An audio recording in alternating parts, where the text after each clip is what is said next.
Charlie, Charlie Kirky. I spot the perky. Charlie, Charlie Kirky. I just Charlie, Charlie Kirky.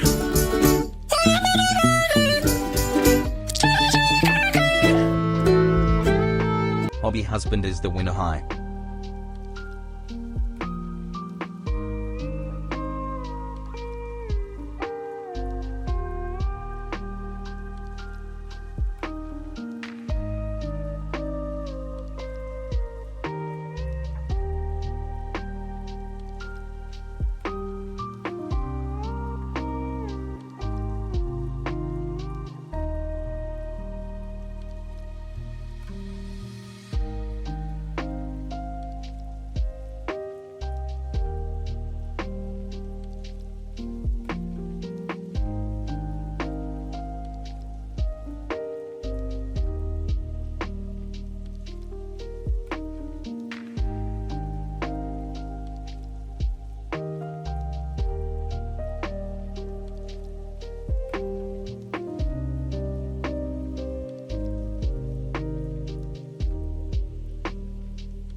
don't like them putting chemicals in the water that turn the friggin' frogs gay. Do you understand that? Turn the friggin' frogs gay.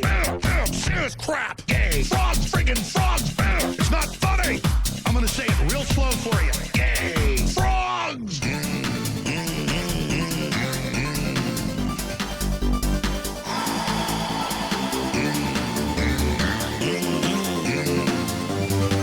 Won't you fight for your life? Gay. Frogs, friggin' frogs. I don't like a frog. Gay. Friggin' frogs. Quack, quack, quack, quack, quack. Frogs. Friggin' frog crap. Won't you fight the frogs? It's not funny. I'm gonna say it real slow for you. Frogs. Place point. Hello. Good morning, everybody. Hi, how are you? Hello. It's me, Charlie. And look, I didn't have to cough right into the microphone the first moment I got on. You know, he was such an environmentalist. It's true. You know what's funny is that Alex Jones built a brand off of trying to like tell people that there was an illegal pedophile ring full of elites that were like shipping women and children across the country to do awful things to them. And he's been silent on Epstein. I think that's pretty wild, huh? Oh my, dark in here.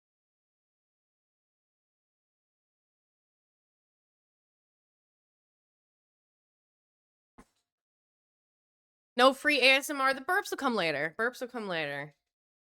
Coughing ASMR TBD. My cough's starting to get better. Oh, my hair's still wet. I got up late again. Just been so tired. I was telling my partner. Okay, I didn't tell him this, but I just took like my third sip of my tea and it tastes